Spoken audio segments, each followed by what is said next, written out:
Saudara-saudari para adorator yang terkasih, tidak ada cinta yang lebih besar daripada cinta seseorang yang menyerahkan nyawa bagi sahabatnya.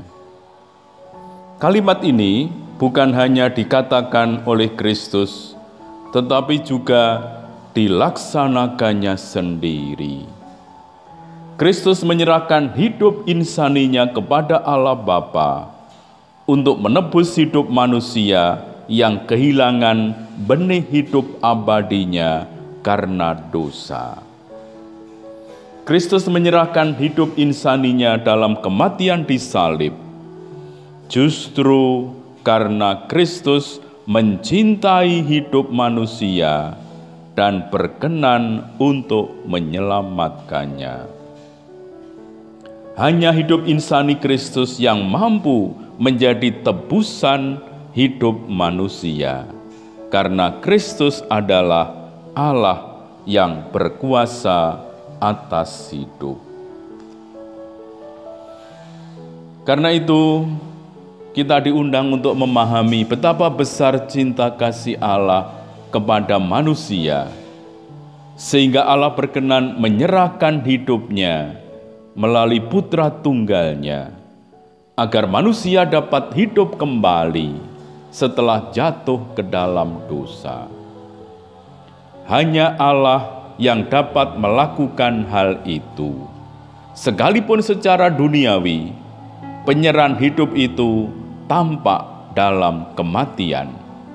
Sebab Allah berkuasa penuh atas hidup, karena Allah adalah hidup itu sendiri, sehingga dengan memberikan itu tidak berarti menghilangkan hidup. Allah menciptakan manusia karena Allah berkenan agar manusia ikut ambil bagian dalam kehidupan ilahinya dan merasakan sukacitanya. Sekalipun hidup itu diberikan dengan cuma-cuma, tetapi karena manusia diciptakan sebagai pribadi, manusia dikehendaki oleh Allah ikut aktif menerima pemberian hidup itu dengan berusaha menghidupi hidup pemberian itu dengan dan dalam cinta kasih. Maka kata Yesus sebagaimana dicatat oleh penginjil Matius, bukan setiap orang yang berseru kepadaku, Tuhan, Tuhan, akan masuk ke dalam kerajaan surga, melainkan dia yang melakukan kehendak Bapa-Ku yang di surga.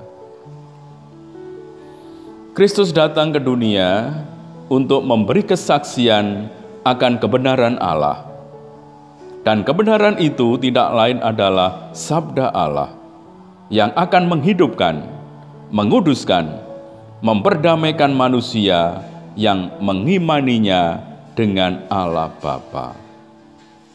Sebagaimana kesaksian Santo Paulus, Kristus Yesus telah ditentukan Allah menjadi jalan pendamaian karena iman dalam darahnya.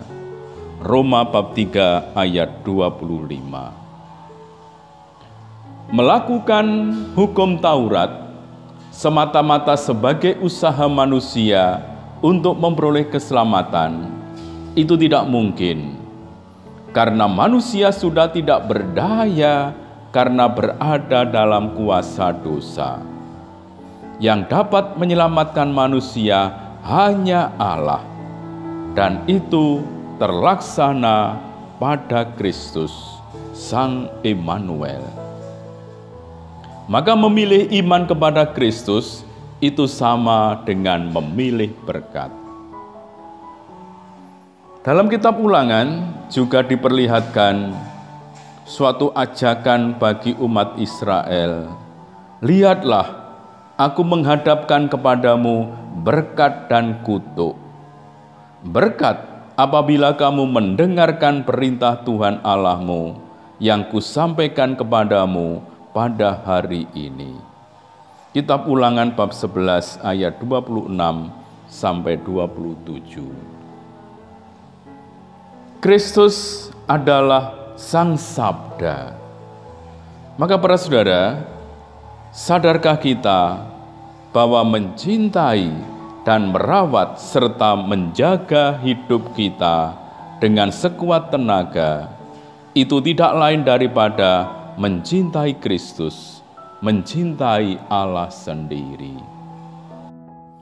Maka sebagaimana pada akhir khotbah di bukit, para pendengar dihadapkan pada keharusan untuk memilih, menuruti semua petunjuk demi memperoleh berkat, atau menolak kata-kata Yesus, lalu akan mengalami kecelakaan.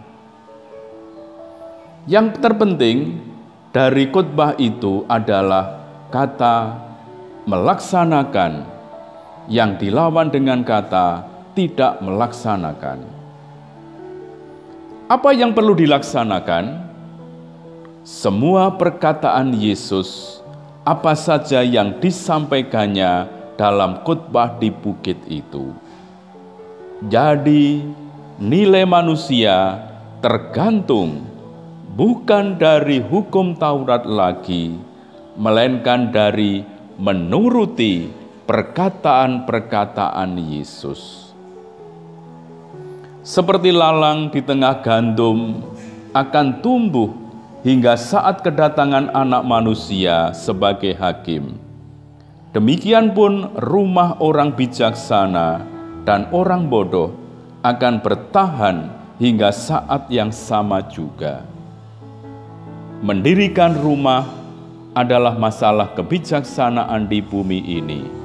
Untuk melaksanakannya diperlukan kebijaksanaan biasa. Tetapi karena Yesus selalu memikirkan kekekalan, maka untuk mampu mendirikan rumah di atas batu yang sejati, diperlukan relasi yang akrab dengannya. Hanya dengan cara demikian, manusia akan mampu dipahat dan dibentuk sesuai dengan kehendak Allah, sehingga akan menonjol sebagai rumah yang sungguh kokoh.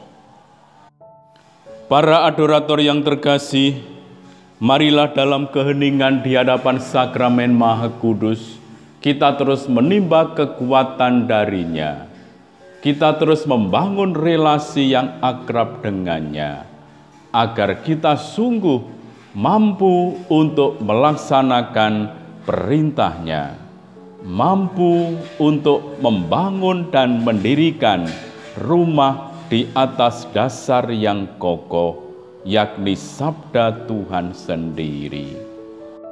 Semoga ketekunan kita dalam beradorasi, dalam membangun relasi yang semakin dalam dan akrab dengannya, sungguh merupakan ungkapan cinta kita untuk terus menjaga dan merawat hidup kita dengan sekuat tenaga, sehingga kita pun sungguh-sungguh akan boleh mengalami sukacita di dalam Dia.